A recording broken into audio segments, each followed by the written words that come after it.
and women can have a platonic relationship. I should know. I have a great one. In fact, he's more than a friend. He's my roommate. New York City apartment prices make very strange non-bedfellows.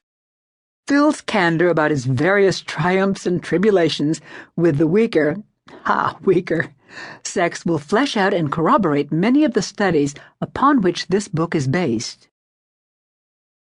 And, of course, love, the magic that makes the world go round. Ah, yes, love. Love between a man and a woman is so mysterious, so miraculous, so marvelous that it defies simple definition. It is the most deranged, delusive, and yet strangely most desired state of all.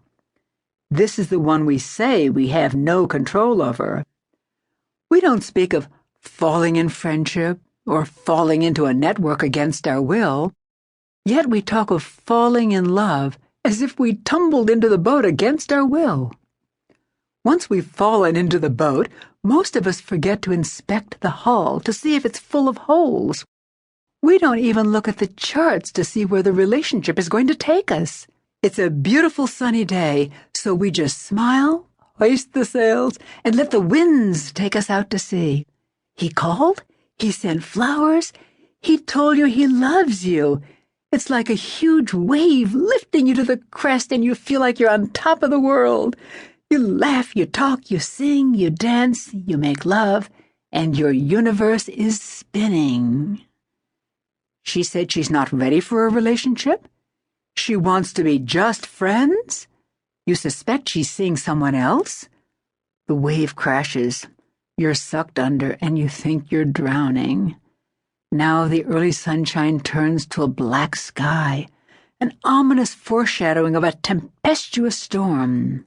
Blinded by the wind and the waves, you're unable to steer the relationship and keep your balance in the rocky love boat. It becomes a nightmare from which you can't awake. We're going to talk a lot about love, how to get it, how to give it, and how to keep it. You will also get some navigation lessons on how to circumvent the storms. Men's friendships. I love you, man.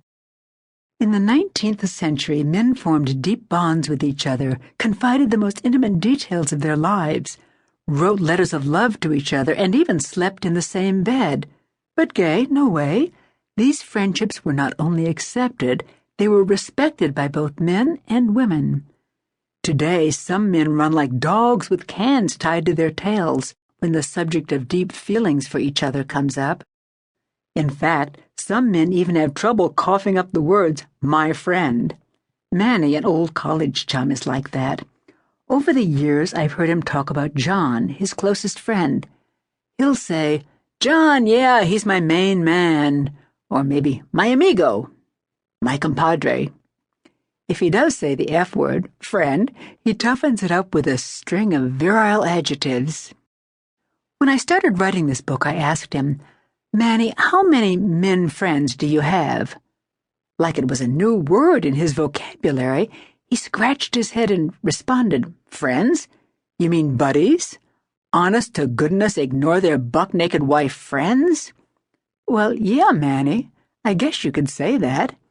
Isn't there some guy you like whose relationship isn't based 100% on chasing babes, booze, or baseball? Some guy who really knows and understands you. He shrugged and said, understands me?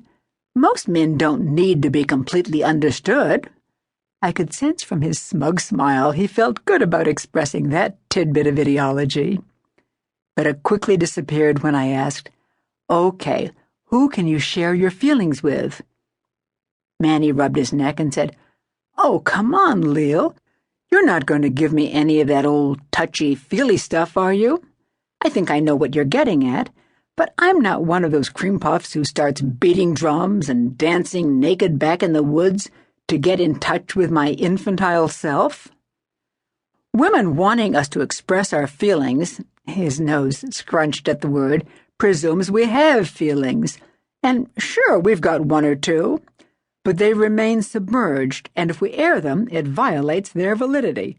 Then pointing one finger in the air as though making a profound